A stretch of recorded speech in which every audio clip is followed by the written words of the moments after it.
Okay, so what we're going to do now is have a panel. The panel is Bob and me, and we're going to talk about economic issues. And then after we're done, we're going to have questions and answers. And what I think I'd like to do for the questions and answers is, at that time, invite Dan back up here so that you can direct questions to him as well, to any one of us or all three of us. Okay, so let's roll along, and if I introduce him in less than the 4 minutes I have, then Bob will get an extra couple minutes. It's Bob Murphy, Robert P. Murphy. I hope you've read some of his stuff. If not, you're in for a treat. Bob has a PhD in economics from New York University, and I'm afraid you're going to think, because I'm giving such effusively enthusiastic introductions, that my praise means nothing. You know, it's a very cheap currency that I just distribute wildly, but it is genuinely heartfelt. It's a real pleasure to be able to introduce good friends of mine and people whose work I respect so deeply. I mean, frankly, I think Bob is a genius, and I'm not saying that to be funny or to kiss up to him. He doesn't have anything I need, so nothing to kiss up to him for. If he was going to award me tenure somewhere, then yeah, maybe I might. But honestly, he's absolutely brilliant. He's one of the few people who can write a scholarly article for the academic community that meets the highest, most rigorous scholarly standards, and yet he can also write for the general public so that everyone can understand him. It's a rare thing.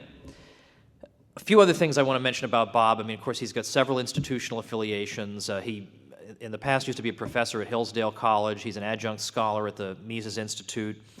But he's also worked on some projects that I think are extremely worthy. Certainly his last two books are of interest to people in this room. He wrote a book called The Politically Incorrect Guide to Capitalism, and his most recent one is called The Politically Incorrect Guide to the Great Depression and the New Deal. He wrote study guides for Ludwig von Mises' Human Action and for Murray Rothbard's Man, Economy, and State. Now, those of you familiar with those seminal texts will know that those books are 900-plus pages long, and maybe not everybody jumps into them feeling completely confident. But you've got Bob to guide you through with these study guides, which are available for free online or for purchase through the Mises Institute. Bob has also prepared a textbook on economics, basically a principles text geared toward high school students, and he's going to be teaching principles of economics to anybody who wants to take it, but geared from this textbook and geared toward high schoolers and homeschoolers, starting this fall by means of a wonderful new institution, the Mises Academy, by which we're able to teach courses online where you can learn things that you're not going to learn in your classrooms, and you can interact with somebody like Bob, who has online office hours, will answer your questions.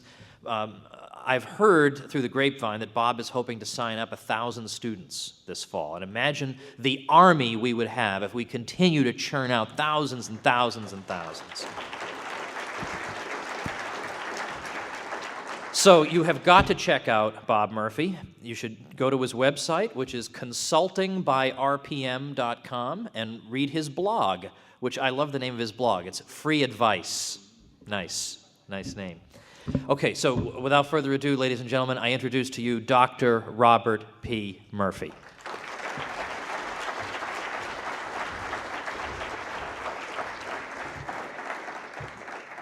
Well, thank you very much, Tom, for that.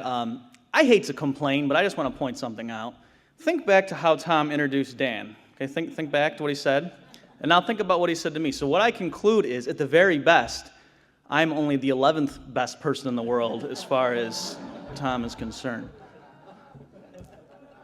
Okay, no, thank you. Thanks for good to be here, and let me leave this in your hands for a minute. I can start. I'm supposed to talk about issues of debt and the Federal Reserve and how those are intertwined, and I have some very depressing statistics to go over.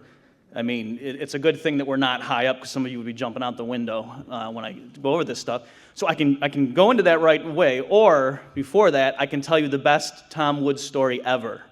Which one? Okay, I don't even think I need to put it to a vote. All right. So I was at the Mises Institute, and we're there for these these Mises universities, and it's just a big love fest. All the people come around, tell us how great we are. We put up with it, but. And so this one event, my wife was there with me, and she happened to be inside. and we're out at the refreshment table, and there's this extremely attractive foreign young woman there who comes up to me and just starts telling me how awesome I am. And so I said, yes, I know. And, just telling me how great my books are, how smart, she can't believe, and she starts like touching my arm and all that kind of stuff. And just, for the ladies in the crowd, if you're not interested in a man, don't touch his arm, because we don't understand these cues. We're very simple creatures. We're just like, she must like me. Okay. So this is happening, and it gets to the point where, I get beyond the initial, like, oh, this is interesting, too. I need to wind things down here because my wife comes out, I'm not doing anything. I'm just, I can't turn off my charm. It's like, do you ask a bird not to fly, right? So, but, I'm just answering the girl's questions, but like I say, so I'm thinking, what do I do? And so then she says, oh, I just bought one of your books. Would you mind? Could you sign it for me? I said, sure. So she goes, and it's taken her a little while to come in. I'm wondering what's taking so long. So she comes back, and I could just tell something's wrong. And she comes up, she goes, I'm so sorry. I thought you were Tom Woods. And I promise you, I did not embellish. That is exactly how it happened. So the other mistaken identity one time, it was at a Mises, and it was actually when we take the show on the road for a Mises circle. I'm sure some of you have been to these. It was in South Carolina, I think. So we do the event, and I'm out walking afterward, and this guy comes up to me, and not that I engage in profiling or whatever, but I could tell the guy was going to ask me for money. You know how that happens. So he comes up, and he starts walking with me, and he doesn't hit me up right away. He wants to build up a rapport with me. He's like, hey, how you doing? And I was like, I'm doing all right. How you doing? He goes, I'm pretty good. He said, you ever see that show Seinfeld? And I say, yeah. And he goes, don't take this the wrong way, but you know who you look like? And so, of course, he thought I looked like George Costanza. And so then I did the, yep, George is getting very angry. And I did my impression of him, and he really made his day. So those are the two people, Tom Woods and George Costanza, that people mistake me for. Two of my favorite people in the world. All right, so now let's talk about the depressing stuff. So I'm supposed to talk to you about debt and the relationship to the Federal Reserve, and then also, if we can roll it in, do we need a central bank? These were the sort of topics. And then also, how does that, are these just academic, economic issues, or do they somehow have an affinity with, or are they related to just the general principles of rule of law and conservatism, constitutionalism, things of that nature? And as we'll see, I hope I make clear that yes, these things are all rolled in together. It's not merely, in other words, that, for example, somebody like Ron Paul just so happens to, have these views on foreign policy and this view on civil liberties, and and he also is against the Fed.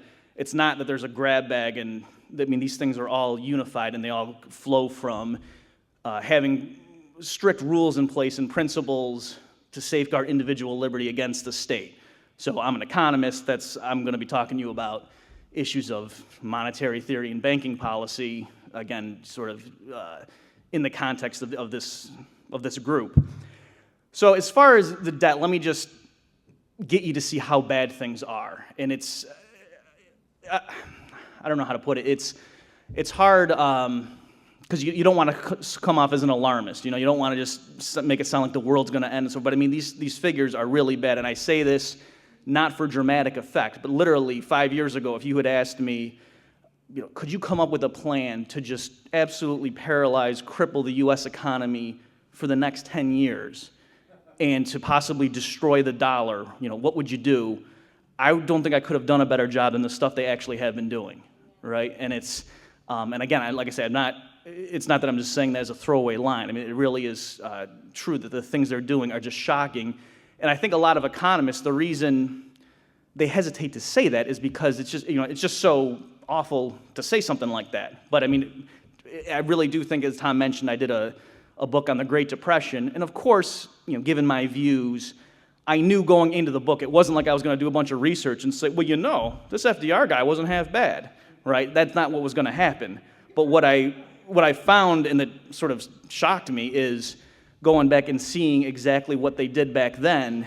Literally, they're doing the same thing now, except more so. And it's sort of odd. And the thing is, you don't even need to take my word for it. Obviously, if you want to buy my book, feel free. They're right out there.